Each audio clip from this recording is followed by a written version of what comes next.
लेकिन मैं मेरे जीवन का एक सच अभी का बताता हूं। मैं आज के दिन एक बड़े कार्यक्रम में कहीं बुक था। विनोद चौधरी जी ने मुझे कहा कि 16 तारीख को आपको वहां आना है, तो मैं परेशान हुआ। मैंने कहा कि मैं अपना प्रोग्राम तो नहीं छोड़ सकता साहब, लेकिन 2 दिन पहले मेरा वो प्रोग्राम कैंसिल हो गया। ये सत्य है। विनोद चौधरी जी ने जब इस फिल्म की कल्पना की थी, कल्पना उनको कहीं से भी आई हो, जब उन्होंने मेरे से पहली बार चर्चा की थी, तो मुझे भी तब बहुत बड़ा विश्वास ऐसा नहीं हुआ था कि इस विषय पर कोई बहुत बड़ी फीचर फिल्म बन सकती है। मुझसे उन्होंने कहा इसमें काम करोगे क्या? मैंने कहा नहीं, मुझसे क्या काम हो सकता है इसमें। तो इन्होंने कहा फिर अच्छा कुछ मत करो, ऐसा करो, हमको पतंजलि ले चलो श्रद्धेय आचार्य बालकृष्ण जी की शरण में, हमको उनकी गौशालाओं में और उनकी लेबोरेटरीज में इसकी शूटिंग की अनुमति दिलवाओ। हम आचार्य कृष्ण जी के पास गए, आचार्य बालकृष्ण जी के। उन्होंने कहा मेरी सब सुविधाएं आपको उपलब्ध हैं। पूरी लैब उन्होंने खोल दी, जिस लैब में शायद लोग खुद भी नहीं जाते कभी, उस लैब में भी जाने का उन्होंने अवसर दिया, अपनी गौशालाओं में जाने का अवसर दिया। विनोद चौधरी जी एक फिल्म के आदमी नहीं है, जैसा पहले भी बताया गया। फिल्म मेकिंग से भी उनका कोई संबंध नहीं है। विनोद जी एक बार खड़े होइए। लेकिन इस व्यक्ति ने एक बार जोरदार तालियों से अभिवादन जो कर दिखाया, वो निश्चित रूप से मैं भी गर्व करता हूं कि मेरे छोटे भाई हैं और मेरठ में मेरे साथ काम करते हैं। ये मेरा वक्तव्य इतना ही हो सकता है। पूज्य संतों को जितना सुन लिया, उनके बाद में बोलूं उसका कोई महत्व है नहीं। और कहाँ गया ये संचालक? अगर मुझे कविता सुनानी है तो फिर 5 मिनट में तो मुश्किल है। थोड़ी सी सीमा बढ़ा दें, मैं कविता भी सुना सकता। तो कितने लोग कविता सुनना चाहते हैं बताइए? सब गौ पालोगे? मेरे घर में गाय है, मैं कल देखने गया था। मैं गांव में नहीं रहता, लेकिन जहां मेरा गांव है, घर है, मेरे घर पर गाय रहेगी ही, ये मेरा संकल्प है। और मेरे एक छोटी उम्र के बड़े भाई हैं, अजय गुप्ता, शायद पीछे कहीं बैठे हुए हैं, मेरठ में टाटा मोटर्स के डीलर हैं, और श्याम मोहन गुप्ता, वो दोनों मुझे पकड़ के लाए, विनोद जी आज मैं खुद अपनी मर्जी से नहीं आया, क्योंकि मेरा गला अक्सर वहीं खुलता है। अगर ये हंसी है तो हंसी है, लेकिन सत्य भी यही है, अगर पैसा नहीं होता तो फिल्म तो नहीं बनती ना। और मैंने इस फिल्म के लिए, और इन्होंने कहा क्या योगदान दे सकते हो? जो मेरे पास देश की सर्वश्रेष्ठ चीज थी वो थे सत्यनारायण बाबा मौर्य। मैंने इनको वो दे दिए कि इनसे जो चाहे काम लो, फिल्म लिखवाओ, गाने लिखवाओ, गीत लिखवाओ, एक्टिंग करवाओ, जहां थोड़ा फिल्म को बिगड़वाओ वहां इनको दिखाओ। तो इनको देख के तो वैसे गाय सी लगते हैं ये। मैं कविता का थोड़ा सा हिस्सा सुना देता हूँ। मैं जानता हूँ मैं किसी सदन में हूँ। मैं एक बार मुरारी बापूजी की कथा सुनने गया था अहमदाबाद में, पीछे जाके बैठ गया।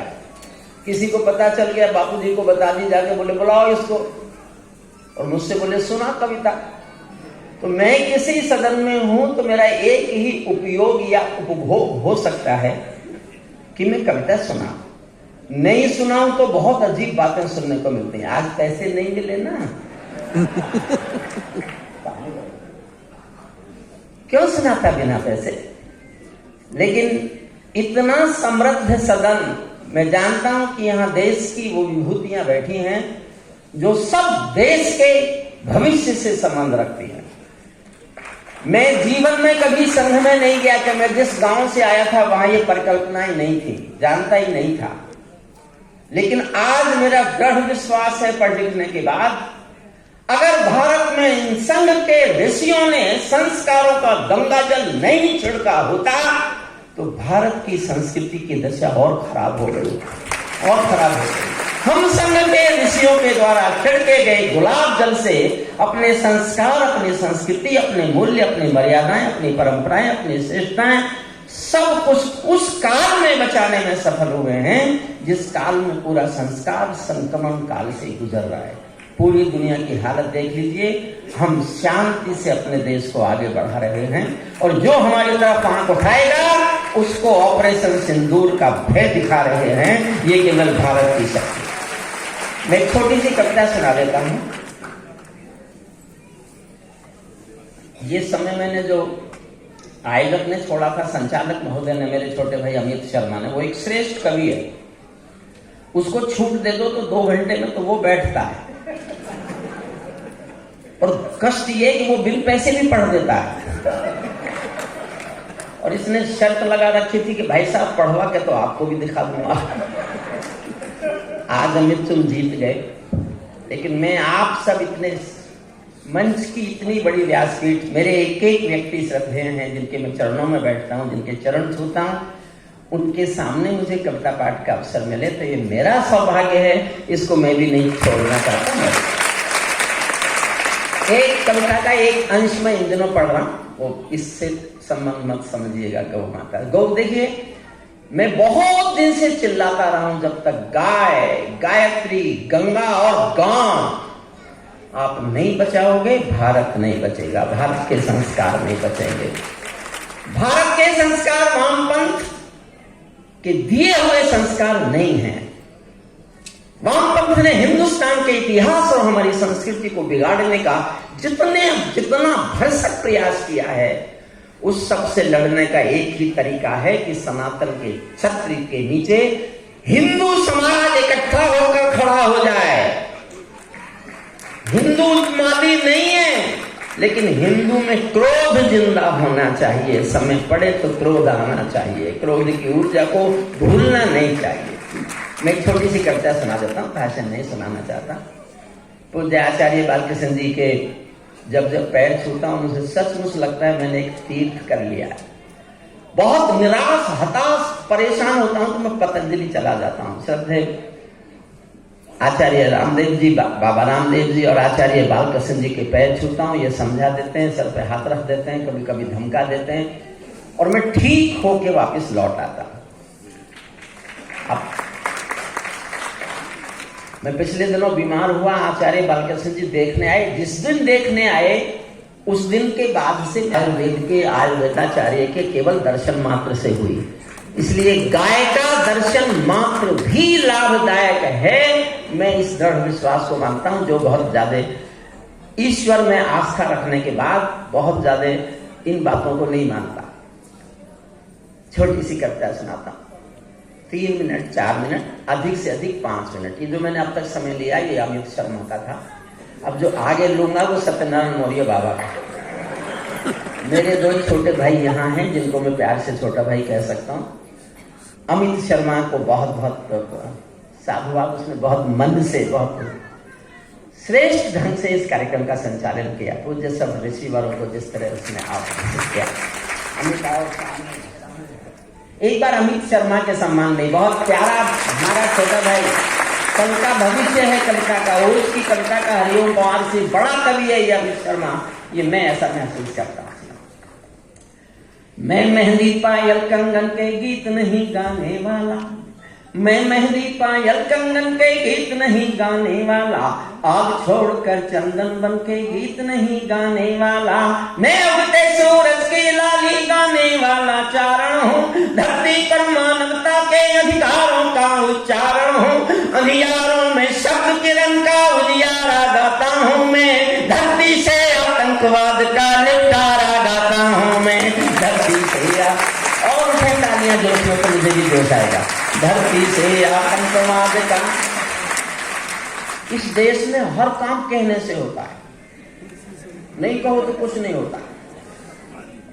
सचमुच किसी के कहने से आलू सोना भी बन जाता है।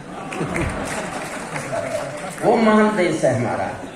धरती से आतंकवाद का निपटारा गाता हूँ मैं भारत के वर्तमान की हिम्मत का संबोधन हूँ और हिंद की सेनाओं की ताकत का संबोधन हूँ। अब घाटी में आतंकों का शोर नहीं चलने वाला, हिजबुल लश्कर के नारों का जोर नहीं चलने वाला, बने समीरा मौसम मातम खोर नहीं होने वाला। और अगली पंक्ति अच्छी लगे तो एक साथ सबकी तालियां चाहूंगा। मने समीरा मौसम मातम खोर नहीं होने वाला, लाल किले का भाषण भी कमजोर नहीं होने वाला, लाल किले का भाषण भी कमजोर नहीं, लाल किले का भाषण भी कमजोर नहीं होने वाला। हर संकट का हल मत पूछो आसमान के तारों से, सूरज किरणें कब लेता है लब के चांद सितारों से। पंचाली के चीर हरण पर जो चुप पाए जाते हैं, इतिहासों के पन्नों में वो सब कायर कहलाते। 4 लाइन पढ़ता हूँ, ये मैंने महसूस किया, मैं छोटी कर रहा हूँ, कब तक बीच में से सुना रहा हूँ। हम अतीत की सरकारों से शर्मिंदा रह जाते थे। हमारा एक दोस्त कभी मंच पर सरेआम कहता है, मैं जब आजादी से 2 साल पहले आपके शहर में आया था, उसका आशय होता है 2012। अरे मैंने कहा तो क्या बोलता है? बोले मुझे ऐसा बोलना अच्छा लगता। तो इसका इशारा समझिए, हम अतीत की सरकारों से शर्मिंदा हो जाते थे, भारत मुर्दाबाद बोलकर वे जिंदा रह जाते थे। हम अतीत की सरकारों से शर्मिंदा रह जाते थे, भारत जिंदाबाद बोलकर वे जिंदा रह जाते थे। भारत के झंडे जलते थे, दिल्ली चुप रह जाती थी और हमारी सेना बांधे हाथ खड़ी रह जाती थी, और हमारी सेना बांधे हाथ खड़ी। अब देखना चाहता हूं, मैं अपना जोश दिखाऊंगा, आपका जोश देखना चाहता हूं, आप कितनी तालियां बजा सकते हैं।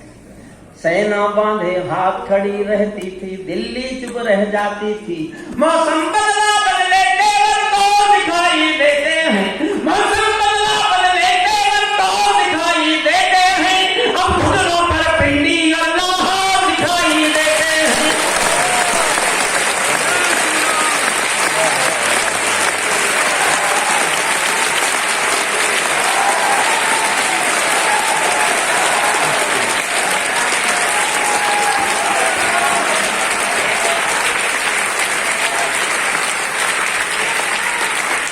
ये समय मेरे समय में नहीं गिना जाएगा। और छोटी करता हूं, दहशत गर्दो अपने घर में नाचो कूदो खेल करो। दहशत गर्द सत्यनारायण मौर्य बाबा बहुत बड़े कवि, बहुत बड़े चित्रकार, एक बहुत बड़ा वैज्ञानिक, और जिस फक्कड़ वेश में रहता है, यही भारत की आत्मा है, यही भारत की संस्कृति। दहशत गर्दो अपने घर में नाचो कूदो खेल करो, जिससे चाहो जंग करो तुम, जिससे चाहो मेल करो, लेकिन मेरे कश्मीर के सफर देखना बंद करो, लेकिन मेरे कश्मीर के सफर देखना बंद करो। पाकिस्तानी गरम तवे पर हाथ सेकना बंद करो, पाकिस्तानी गरम तवे पर हाथ सेकना। आप इतने अच्छे श्रोता हैं, मुझे पहले से पता होता तो मैं कविता को छोटी क्यों करता। फिर सुन, पाकिस्तानी गरम तवे पर हाथ सेकना बंद करो, अब कोई आतंकी जब भी मेरे घर में आएगा, ओसामा की तरह समंदर में दफनाया जाएगा, ओसामा की तरह समंदर में दफनाया जाएगा। हम घाटी में आतंकी अभियान चल कर रख देंगे, हम घाटी में आतंकी अभियान चल कर रख देंगे, कोयल के घर कौओं का अनुमान चल कर रख देंगे, जो उस बैठी घाटी में बारूदी गर्म हवा देंगे, हम उनको जन्नत की 70 हूरों से मिलवा देंगे,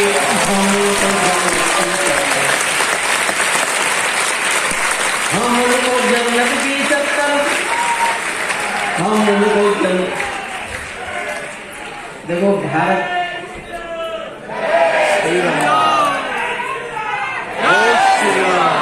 हम हम उनको जन्नत की 70 हूरों से मिलवा देंगे। चंद किराए के ये गुंडे और तमंचे पिंडी के सौदागर बनकर। और जो देखना चाहता हूँ, अगर मैंने आपको कुर्सियों से ऊपर नहीं उछाला तो मैं काय का हरे होता। चंद किराए के ये गुंडे और तमंचे पिंडी के सौदागर बनकर बैठे हैं आतंकों की मंडी के। पहले इनको संविधान की परिभाषा में समझा दो, ना समझे तो फिर बुलडोजर की भाषा में समझा दो, ना समझे तो फिर बुलडोजर की भाषा में।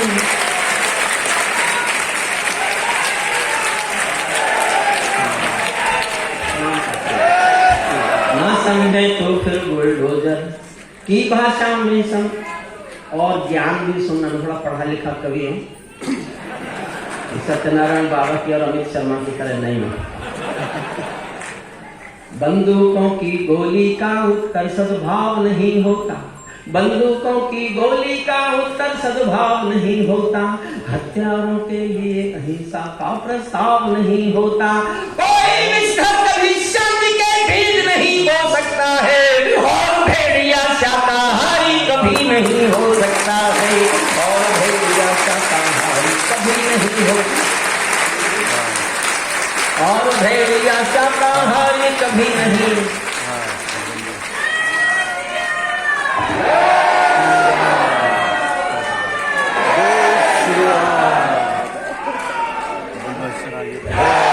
देखो साहब, भारत माता की जय बोलना बंद करो, अब जय बोलो दुनिया के बाप की जय। अब हम दुनिया के बाप हैं, हम निरीह नहीं हैं। अब दुनिया में कहीं भी होने वाला युद्ध रुकेगा तो तब रुकेगा जब भारत को रुकवाने की कोशिश करेगा। धरती पर हत्यारी बंदूकों ने तर्पण नहीं किया, धरती पर हत्यारी बंदूकों ने तर्पण नहीं किया, दुनिया में आतंकवाद ने कभी समर्पण नहीं किया। ये केवल कुचला जाता है, दूसरी राह नहीं होती, संकल्पों के निर्णय को जग की परवाह नहीं होती। जिस दिन भारत आतंकों पर पूर्ण विजय पा जाएगा, उस दिन पाकिस्तान हमारे चरणों में आ जाएगा।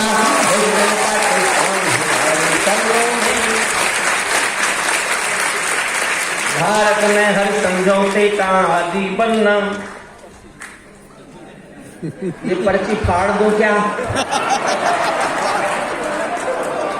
बिल्कुल हरिओम पवार को पर्ची मैंने मने कि हाथ जोड़े इसके मैंने कि मुझे मत बुलाना, मुझे मत बुलाना, मुझे मत बुलाना, पर ये माना नहीं।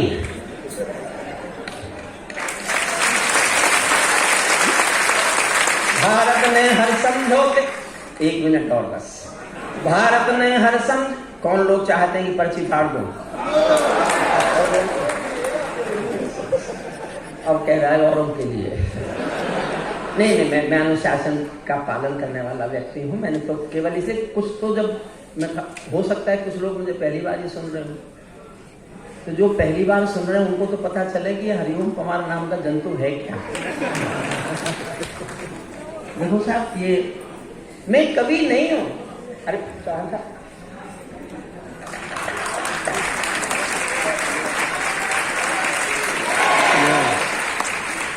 देखिए, चौहान साहब के आशीष मुझे मिले हैं, उस चैनल के आशीष मुझे ही नहीं हिंदुस्तान के हर कवि को मिले हैं। और हिंदुत्व का, सनातन का इतना बड़ा विचारक और इतना बड़ा प्रस्तोता बनकर के बिंदास बोल में अगर आप लोग सुनते होंगे तो मैं समझता हूं इतनी बहादुरी से बोलने वाला कोई चैनल में तो हो ही नहीं सकता, हो ही नहीं सकता। बस मैं 1 मिनट में और समाप्त कर। देखिए, मैं नहीं हूं कवि, क्योंकि मैंने हिंदी भाषा ही नहीं पढ़ी कभी। मेरी सारी पढ़ाई लिखाई अंग्रेजी माध्यम से हुई, और मैंने 40 साल अंग्रेजी में कानून पढ़ाया यूनिवर्सिटी में। नहीं पढ़ी मैंने हिंदी, और मैंने हिंदी पढ़ाई भी नहीं। मैं संयोग से जेपी के आंदोलन की कोख से मैं पैदा हुआ। मीसा भोगा मैंने 1975 में, जब मैं LLM का विद्यार्थी था। एक जलती हुई आग का नाम है हरिओम पवार। ऐसी एक आग जिसको छुओगे तो तुम जलोगे, और छू नहीं सके तो उसको छूने के लिए बहुत तरसोगे। ये वो हरिओम पवार होता है, समझ लीजिए। भारत ने हर समझौते का आदि बनना छोड़ दिया। मन से सुनना। जो मैं अगली पंक्ति पढ़ रहा हूं, हिंदुस्तान में कोई कभी पढ़ेगा नहीं, बस अमित पढ़ सकता और कोई नहीं पढ़ पाएगा। और मैं नहीं चाहता था ये लाइन लिखना, लेकिन मुझे लगा जरूरी है, आवश्यकता हो गई है इस लाइन की। मैं जब रिटायर हुआ यूनिवर्सिटी से, मैंने भारत पार्टीशन के डॉक्यूमेंट पढ़े, तब मैंने ये लाइन लिखी। जिस दिन लिखी मैं डरा था, मैंने कुछ गलत लिख दिया, लेकिन फिर लोगों ने मेरा समर्थन किया तो मैंने डरना बंद कर दिया। मैं आज पूर्ण रूप से संघ की इस पावन बेला में, संघ की इस पावन संगोष्ठी में, संघ के उन ऋषियों के सामने पढ़कर उनकी मोहर लगवाना चाहता हूं। मैंने कुछ गलत नहीं लिखा, सुन लीजिए। पहले आप मोहर लगाएं तो ऐसी लगाएं, इतनी तालियां बजाएं जितनी अब तक नहीं बजी, और मैं फिर आज से डरना बंद कर दूंगा, मैंने कुछ गलत लिखा है। भारत ने हर समझो, तालियां बजाओ तो इतनी बजाना कि मैं कभी डरूं ही नहीं, डर आए तो आपकी तालियां याद आ जाए। भारत ने हर समझौते का आदि बनना छोड़ दिया। भारत ने हर समझौते का आदि बनना छोड़ दिया। कुछ मसलों में हमने बापू गांधी बनना छोड़ दिया।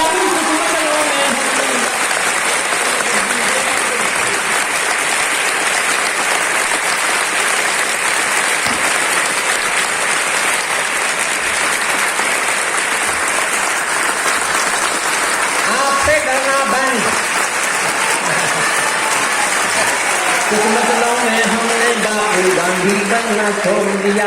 धरती अंबर और समंदर को ये भाषा समझा दो, दुनिया के हर पंच सिकंदर को ये भाषा समझा दो। अब खंडित भारत मां की तस्वीर नहीं होने वाली, कश्मीर किसी के अब्बा की जागीर नहीं होने वाली, कश्मीर किसी के अब्बा की जागीर नहीं होने। नई सदी का समाप्त करता हूँ। नई सदी का भारत है ये 62 वाला दौर नहीं। हम भी दुनिया के दादा हैं, दिल्ली है लाहौर नहीं। हमने अपने संविधान से 370 मिटा दिया। नेहरू जी ने डाला था जो सांप गले से हटा दिया। और एक उत्तर हमने घुसकर चौक से देके दिखा दिया। पुलवामा का उत्तर बालाकोट से देके दिखा दिया।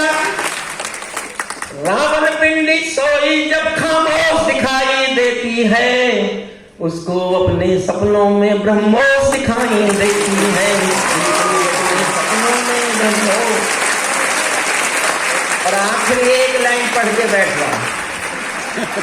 मेरे दोस्त कवियों ने कहा ये लाइन क्यों लिखी आपने? मैंने कहा मैंने इसलिए लिखी कि मैं साहित्य का आदमी नहीं हूं, और मैंने भूषण पढ़ लिया।